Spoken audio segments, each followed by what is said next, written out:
Now, the last thing I think I really want to mention, and it really does belong in this lecture, is the effect of market type on revenue. And this is really interesting because you might have heard about startups about something called the hockey stick. And the hockey stick is actually this kind of curve. Now, it turns out what the hockey stick really represents are startups in a new market. Wow, well, that's kind of interesting. Why? Well, if you think about it, in a new market on year one, you have no customers. And so your revenue is essentially flat. And year two, revenue still might be flat. Year three, it might be flat. Year four, oh my gosh, something changed about the market. There might be a tipping point, an inflection point, where sales literally go exponential and start to skyrocket. What happened is a market that didn't exist, all things have just come together, and it's become the year of online education, or it's become the year of the network, or it's become the year of the mobile phone or smartphone. The unfortunate part is most startups who are in a new market see something that look like this and go out of business. So what we're really hoping for is we could influence and affect this tipping point by our customer strategies, our value proposition, and our get, keep, and grow strategies. But the key idea is we want to hoard as much cash as we can because almost no startup in a new market can affect the diffusion of innovation by itself. Other things need to happen. And by the way, this little bump in year one, this represents the fallacy in new markets.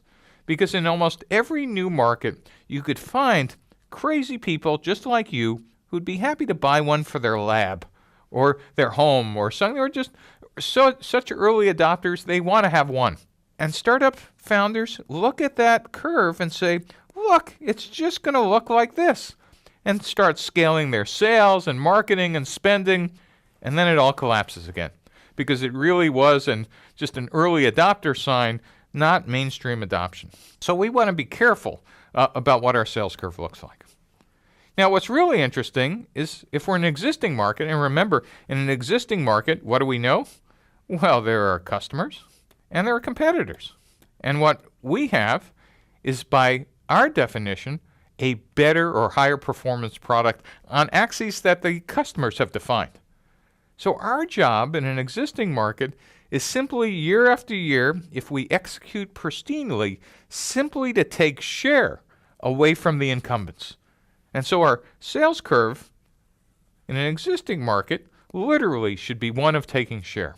And finally, in a resegmented market, this is kind of a hybrid of both new and existing.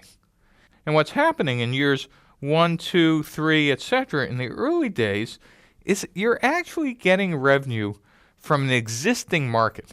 That is, people might actually kind of find you are an okay substitute, but really don't understand your unique value until some tipping point where they realize, oh my gosh, you're just not another vendor in an existing market. You actually solve better a set of needs for a niche, or you're a low-cost supplier that really makes you unique and special, and revenues take off. And so what you have to do is husband your cash, but not as much in a new market, and figure out how to get you differentiated from the mainstream in existing.